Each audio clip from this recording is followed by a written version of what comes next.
The gavel fell like thunder, sharp and merciless.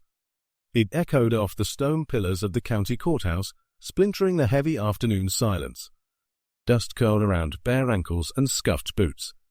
6 children stood on the steps, framed by the long arms of shadow and heat, the kind that makes the air shimmer, like the world itself is on the edge of vanishing. A girl, no more than 7, sniffled beside her bigger sister, eyes wide and watery. The older girl, Charlotte, pressed her lips inward so tightly they turned white at the corners. Her jaw ground shut like a vault, every muscle locked. Her arms stretched protectively across the younger ones, even as her own fingertips trembled beneath the weight of pretending to be strong. Beneath them, a crowd gathered. Not large, but watching. Some with curiosity, others with quiet relief in their eyes. It wasn't their kids standing there. The lawman stood to the side, fussing with his collar, as a tired man in a washed-out waistcoat opened a leather ledger and began to read the children's names like inventory. The sun stitched golden bars across the dusty street. Sweat gathered along the spine. No breeze. No mercy. They're to be listed separately, the man decided, voice slick but toneless. Can't guarantee they match in temperament or needs. Charlotte blinked, one slow movement, and then she didn't move again. This wasn't a courtroom. It was execution by paper. It wasn't melodrama. It was practical cruelty dressed up in bureaucracy. They had no parents now, just labels, ages, estimations of worth.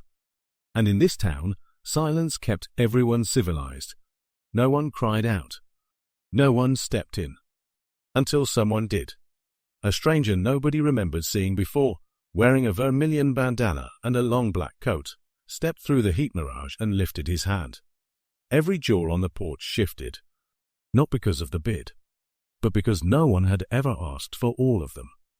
The sun hung heavy as the children were lined up, one beside the other, chalk hexes marked on their small palms like silent verdicts. Charlotte stood at the end, a half step in front, as if her slender shoulders could shield the rest. Her jaw was clenched so tightly she barely breathed. It wasn't chance that made her the wall between them and the world.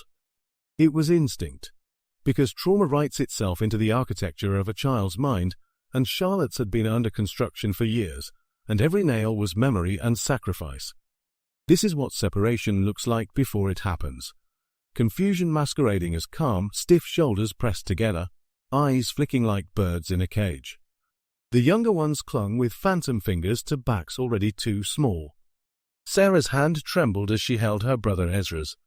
She didn't know what was coming, but her bones did. Attachment theory tells us the early bonds children form with caregivers are survival strategies. When those bonds are shattered through death, abandonment, or forced separation, the psyche fractures, sometimes invisibly. What remains is a scrambling to attach to anything that feels safe. In that dust-blown courtyard, it was Charlotte. She was their anchor. But it wasn't fair. Protective siblings often assume adult responsibilities their minds can't yet process. Parentification, psychologists call it, when a child becomes the emotional caretaker. Charlotte had no permission to break, so she didn't. Not even when she saw the auctioneer's ledger and realized we didn't exist anymore. Trauma isn't always loud. Sometimes it's the silence when a child realizes no one is coming. Sometimes it's watching your name become a number. When children are pulled from the only constants they know, their siblings, their patterns, they lose more than home. They lose a sense of self. And Charlotte, she watched them all, eyes tracking every blink, every tremble. Every second was a calculation. Who was weakest? Who was next? Who needed her held tighter? The sun hung low, casting long shadows over the makeshift platform nailed together just that morning. It wasn't applause that filled the air, but the rustle of papers and the quiet scrape of boots. The townspeople didn't look anyone in the eye. They looked at hands, teeth, posture. They looked at value. The children stood in a line, marked. Chalk streaks on skin, numbers that replaced names. Charlotte stood slightly out of step, just enough to shield the younger 3 without drawing attention. But every time the auctioneer flipped the page in his ledger, her jaw tightened.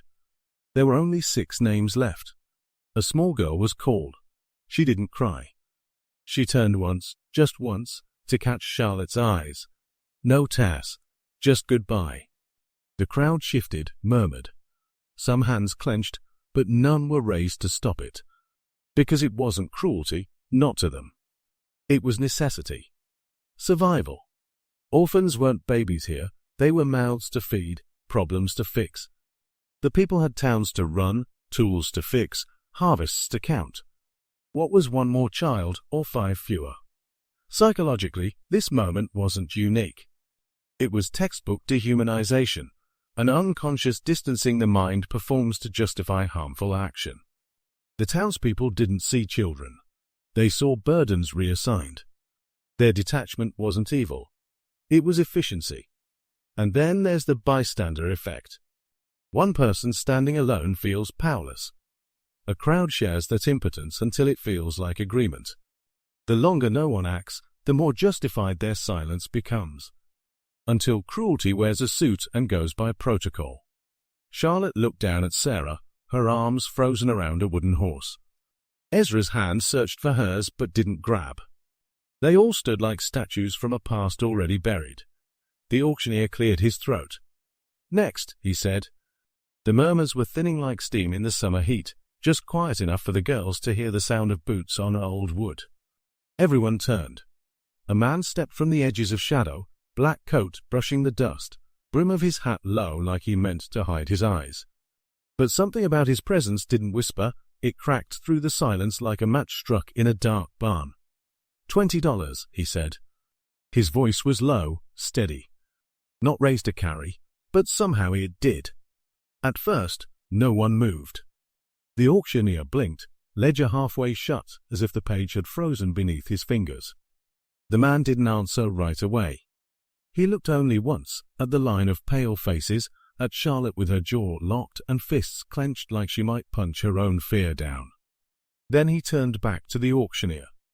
A hush, but not hollow, tense, packed with confusion and sudden heat. Stares became whispers. Somewhere a coin dropped and rolled into dirt.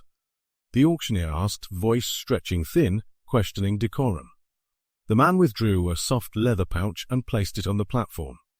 The jingle of coins was the only music the children had heard in days. It sounded heavy.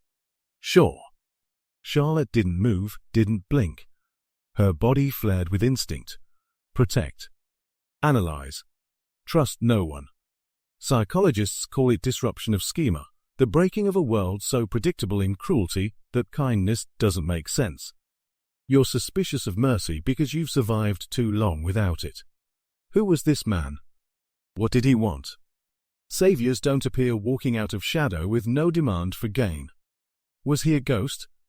Or worse, was he pretending not to know them when he did? Whit didn't explain, he just nodded once as the auctioneer, numb, logged what he couldn't understand.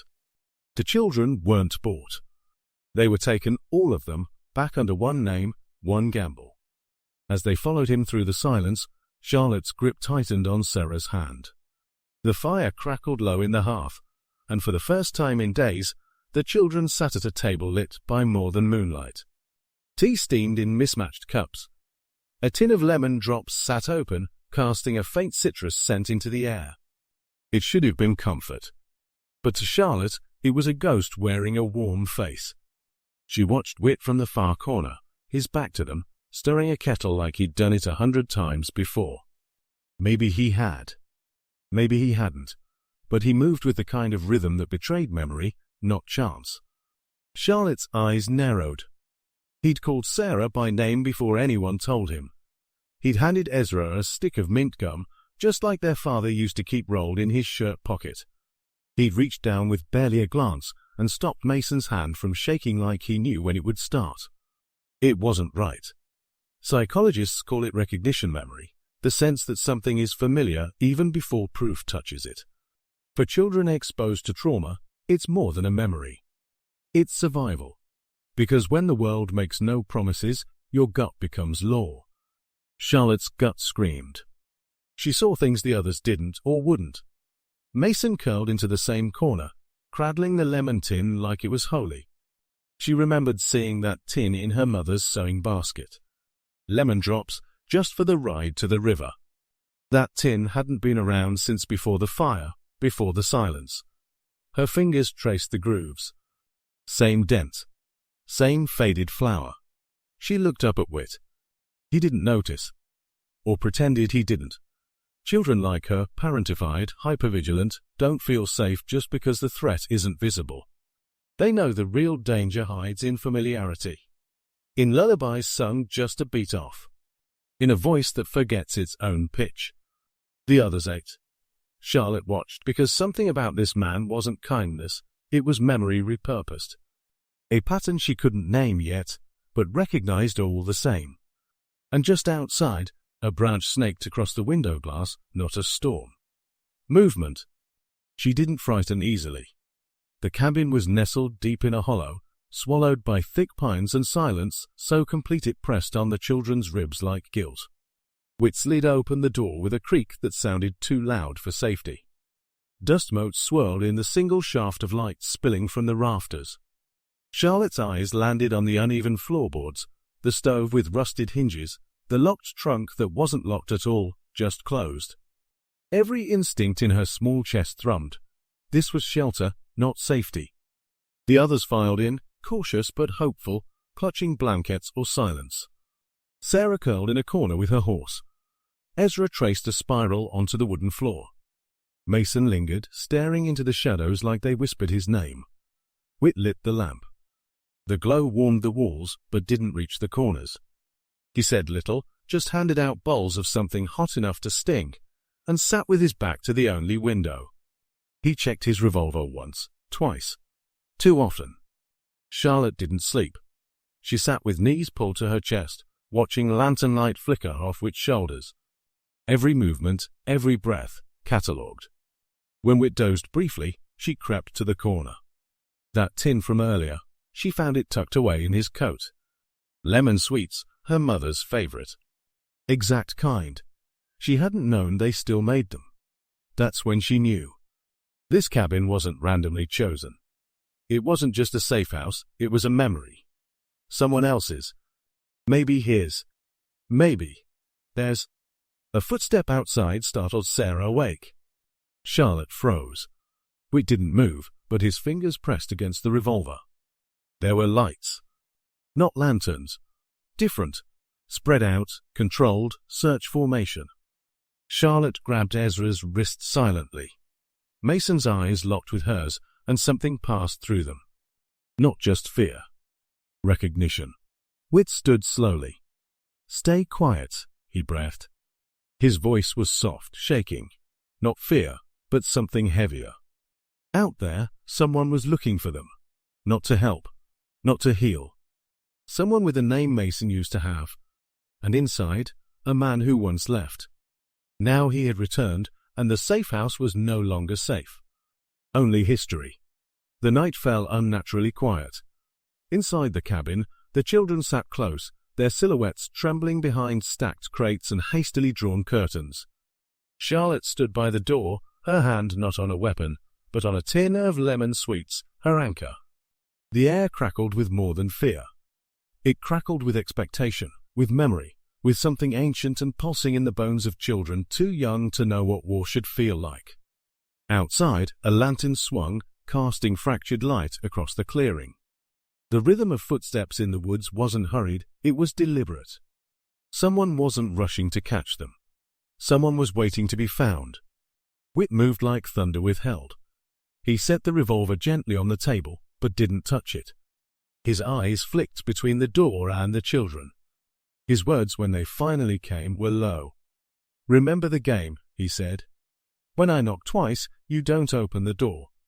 Charlotte didn't answer. She just nodded once, her jaw clenched so tightly her temples ached. Sarah tugged on Mason's sleeve. She whispered, but Mason didn't answer. He was staring at Whit, something clicking behind his foggy eyes. Not quite fear. Recognition. Footsteps stopped. Silence. Then, a voice not heard, a coin dropped on wood outside, gold catching lamp glow. Charlotte gasped quietly. That coin wasn't payment. It was a signature. Whit breathed in through his nose like it hurt to do so. Charlotte stepped forward. She asked, her voice quieter than the threat pressing at the windows. Whit met her gaze. For once, he didn't deflect. Outside, the boots shifted. Inside, fight and freeze coiled in equal measure. Ezra held a broom like a rifle, shaking. Mason touched the door with trembling fingers. The children weren't just defending their lives, they were choosing the moment fear would no longer shape them. The next knock wouldn't be gentle, but neither were they. And this time, someone stood between them and the world. The wind tugged at the edge of Charlotte's dress as the train rumbled somewhere just beyond the line of trees. Smoke curled above the pines like an omen. The cabin stood mostly quiet now, except for Mason.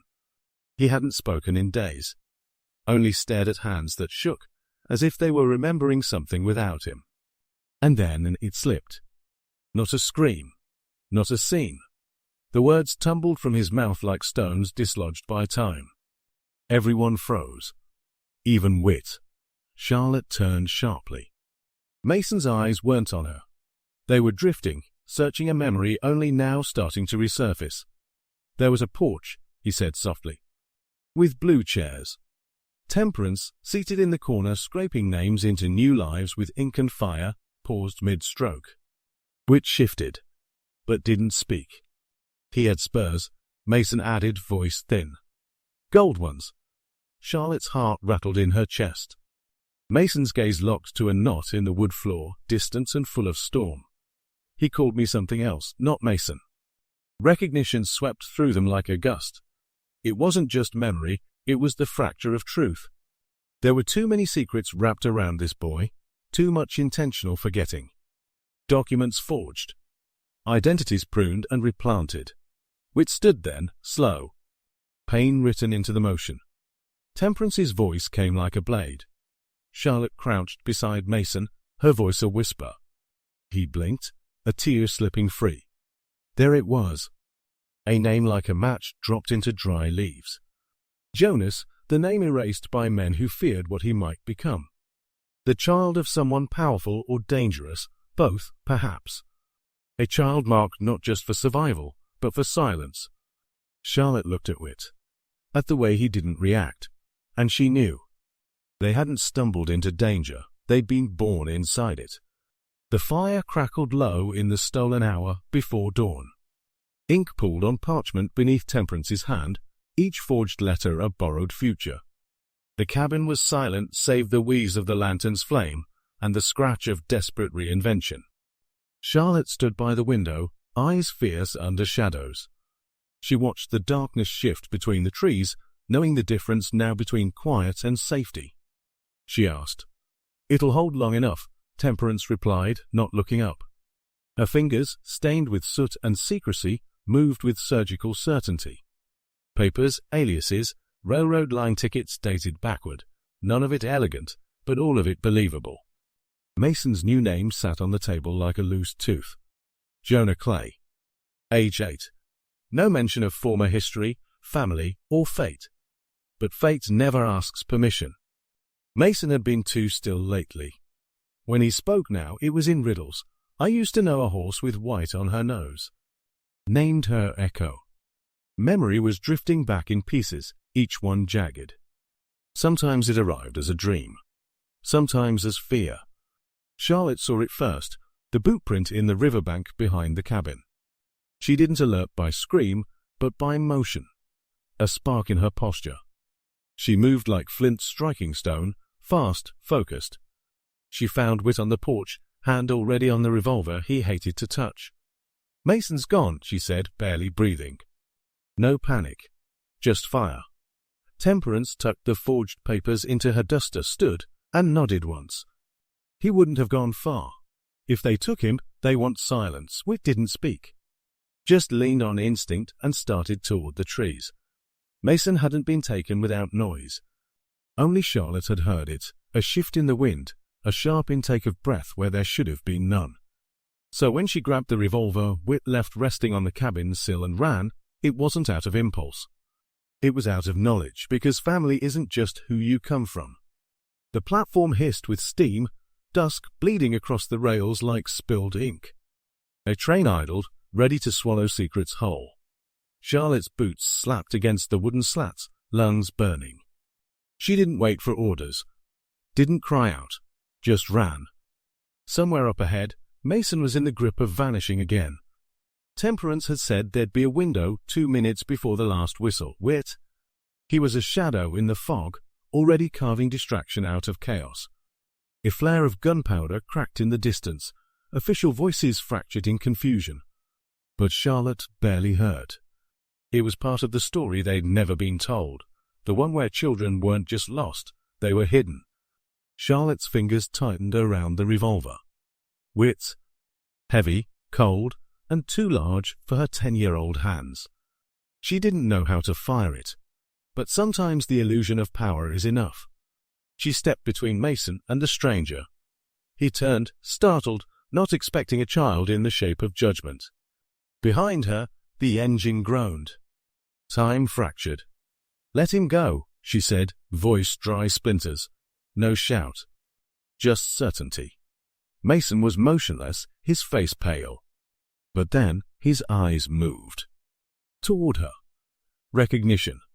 And Charlotte saw it flicker, the memory. Her braid swinging above him during storms, the song she hummed without realizing, the lemon candy he never liked but took anyway. He remembered, and that was the moment. The man tightened his grip, but too late. Mason slammed his heel into bone and ran. Charlotte pushed forward, dragging Mason toward the shadows where Temperance waved from beneath the platform, a hatch open. Gears shrieked. The train began to move. A whistle pierced the sky. Wit emerged from smoke, limping hard, jaw set.